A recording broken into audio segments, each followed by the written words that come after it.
The joyous season of fall is here. As the seasons change, the weather, climate, and festive change as well. Gone are the imaginary days of hot beaches, water gun fights, and wet t-shirt contests. And enters a chilly atmosphere, a little bit of bundling up, and a bit more...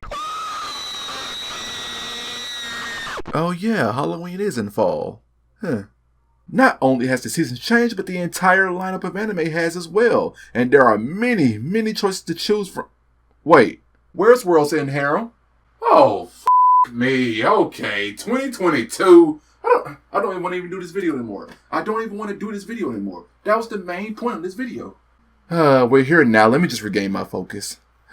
What better way to help choose than to hit up YouTube and check out recommendations from your anime enthusiast Can't Stop a Money. That is if you bother to look for me at all. But you're here now, so hi. In this video, just like my previous summer anime guide video, I will be going over some of the newest shows from this season and possibly point you in the right direction to shows for you to invest your precious time into. Besides your returning Mushoku Tensei, 86, and Jahi, I strongly feel this season has a very interesting mix of different shows to sink your teeth into. Yes, I fucking nailed that! As these are a seasonal series of videos I plan to keep doing, make sure you press that like button and subscribe for more videos like this.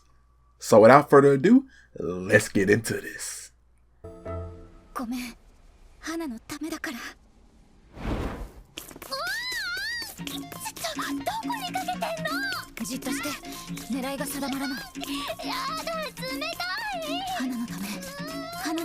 You ever been scared of something and heard that simple remedy, just ignore it and it'll go away?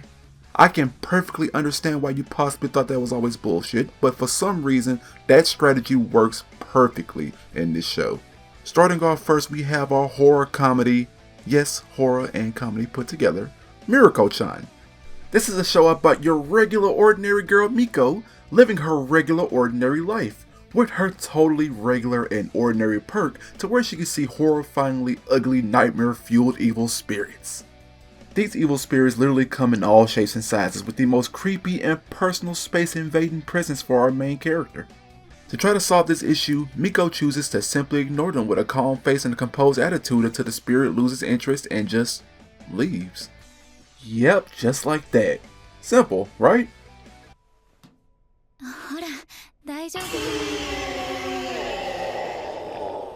Yeah, that's very easy. She's also accompanied by her wonderfully built, cheerful friend Hana and a gothic lolly girl Yuria that personally hits about 60% of my anime kinks. TMI? This is a very fun show with its laughs, thickness, scary moments, very scary moments, but most importantly interesting story you can't help but wait every episode weekly. As someone that doesn't do too good with horror at all, I love this show to death. I definitely recommend Mieruko-chan.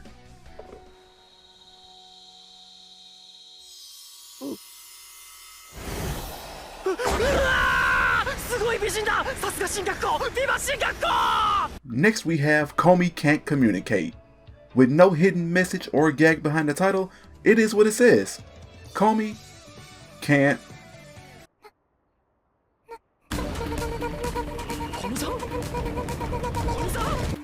communicate. But at the same time, this has the making of becoming something very touching and beautiful. Here at Eden Private High School, we have this regular ordinary guy, Hirohito Tadano, who was actually a wannabe edgelord in middle school.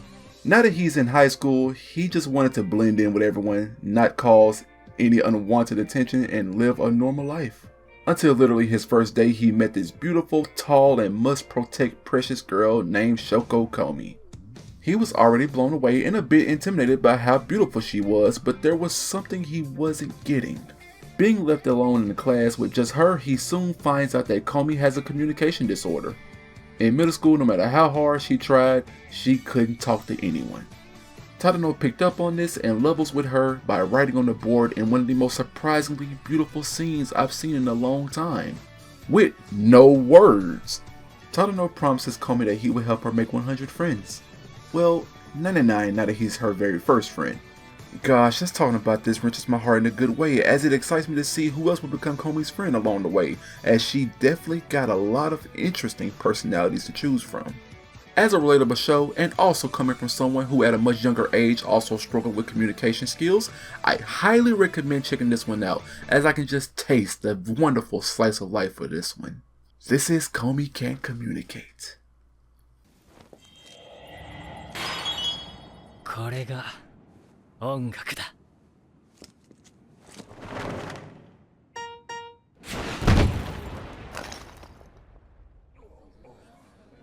Not too long ago, there was a black rock that entered the planet and broke apart, and inside the rock were alien creatures referred to as D2s. The D2s destroyed and devoured everything inhabiting the planet. As humanity was losing hope, out comes these beings called music arts to fight against the D2s. But as music arts are referred to as weapons, or instruments to be an exact pun for this, they require a partner, or for a more fitting word, a conductor to team up alongside to fight. Yes, this is the collab love child project of popular animation studios Mappa and Madhouse, Tact Up Destiny. Look what they need to mimic a fraction of our power. Music is the driving force of the show and our main character Tact, who expresses all his feelings through song, or piano to be less epic. His music art partner Destiny possesses the power to blow D2s away while devouring those sweet calories for energy, as she just simply wants to complete her mission of only eliminating D2s. I personally feel this show is deep under the radar, as it has a compelling story, beautiful music, and by far the best eye-gasm animation out of this entire season. Definitely give this one a glance and let your heart feel the music symphonica and Beethoven. When a show has Beethoven, you know this is some top tier music. 今ならこの曲書いたベートーベンの気持ちわかるかも。何なんだ一体。おめえこそ実の父親に何しやがるんだ、メメンプ。私は諦めない。絶対に何度だって何度だって蘇るぞ。ガガンバン。 Drilling in next, we have another underground show, Sakugen. Man, I am f***ing killing these puns today. As far as an anime you just don't see every day, you have this epic, emotional, and heartwarming adventure between father and daughter. Yeah, father and daughter.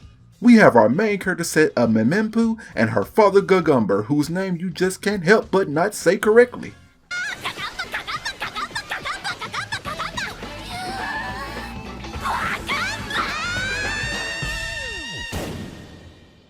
Memempu and Gagumber lived in a colony inside a labyrinth that's underground.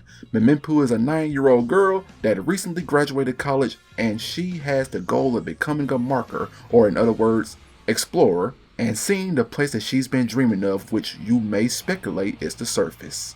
Accompanying her is her dad Gagumber, who's a former marker and not the best father, but will follow his daughter to make sure she's safe.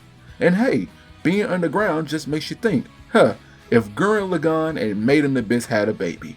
It's very interesting how the anime community takes in Sakugen right now, as most of them don't like Memempu right now, as she's just a 9-year-old kid and kids can disobey their parents. I personally like her as she has a lot of room to grow, and that character development is going to be wonderful when she gets there. With a mix of drill mechs, dangerous kaiju monsters, and subtle moments, this show will definitely pull on your heartstrings, as you'll see Memempu's character development and journey evolve right in front of your eyes. No matter what you say.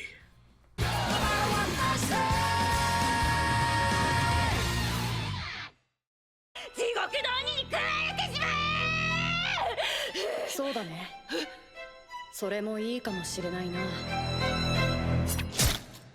次に死んだ時にはね。You are nothing more than a tool, a sharp knife that will live for nothing more than bloodshed.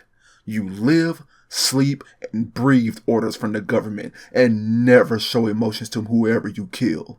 You are the world's finest assassin. Until you get old and ready to retire, then we'll just get rid of you like the rusted knife that you are. Coming in next, we have the world's finest assassin gets reincarnated as an aristocrat. Some of you may ask, money, what's an aristocrat?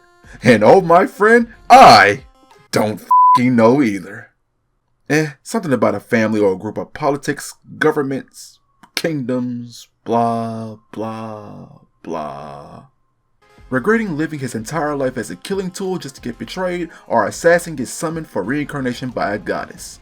She told him he can keep his previous life's knowledge and memories in exchange to exact out her plan to, you guessed it, assassinate the hero of the world as soon as our protagonist turns 16, before the hero destroys the world by age 18. So far, one of my favorite parts. As a side note, the goddess gave a head nod to another isekai, Mushoku Tensei, as she tells the main character to not make lewd face expressions while getting breastfed by his super hot new mom. I personally love that. And just recently did a Bofuri Shield Sis reference. How much more cultured could you get? Our protagonist is reincarnated and is now named Lu, and thus begins his life of working himself up to assassinate the hero between age 16 and 18. I stand by saying Talked Off Destiny was the best looking show, but not gonna lie, World's Finest Assassin has some nice drip and vibrant love to the animation. By the end of it all, he just wants to live the rest of his new life, living it the way he wants to. Accompanying him, his duo mistress team of Tart and Dia, who he trained himself to becoming sharpened tools of assassination. Will he be able to assassinate the hero when time comes? We will have to find out. さあ出てこいドラルク今日がてめえの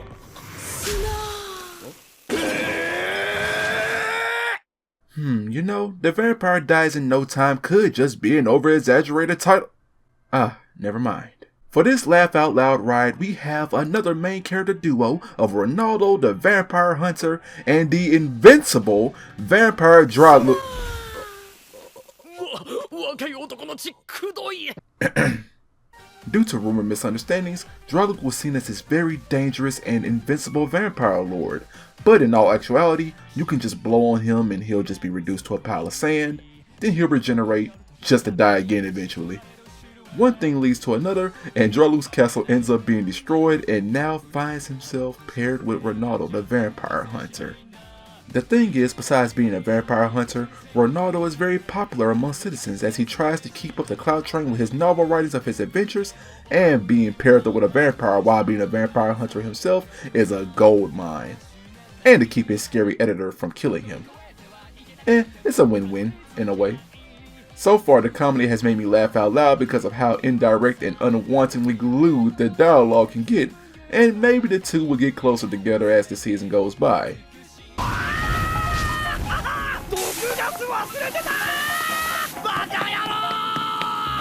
Or maybe not.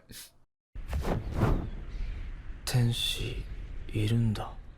天国行きってことならまあいいか。間に合ってよかった。架橋未来くん。 Last but certainly not least, we have our Edgelord series of the fall season, Platinum End. This show is starring our main character and reverse light Yagami, Mirai Kakahashi. In his world, and just like ours, people live to find happiness, and that's what Mirai's problem was. He couldn't find any happiness even growing up. Feeling this way, he made a decision to commit suicide from the top of a high building. As he was falling, an angel named Nase comes out of nowhere and saves him. She informs him that he and 12 other people are chosen to be candidates for the literal next god.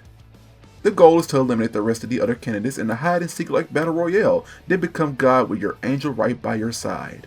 For his tools, Mirai has a set of angel wings that's faster than gun bullets, a white arrow that would kill anyone, and a red arrow that would make any fall in love with him for 33 days. Any of these things would even make the honest of people turn into a corrupt god complex troubled teen, but for now, you just don't get that out of Mirai, and that's the interesting part. You have all these advantages to make your life better, but he still chooses the ordinary life with the hope of happiness at the end of it all. So far at this point, I just want to see if Mirai will actually kill someone. I'm really interested to see how this will all turn out, as there will be others out there reaching to become God. Alright you guys, thank you so much for watching the video. It really means a lot. This was a beast to edit, but it was fun to make all the way through. Let me know in the comment section which fall anime you all picked up this season, or if you even picked up some of the shows that I even mentioned in the video. These are the shows that I watched that really stood out to me the most. I love them all, man. So yeah, please, if you liked the video, please leave a thumbs up and subscribe if you're new. Subscribe if you're new, and we'll be back with more videos, seasonal videos like this. So thank y'all so much, man. I'll be sure to see you all in my next one. Sayonara.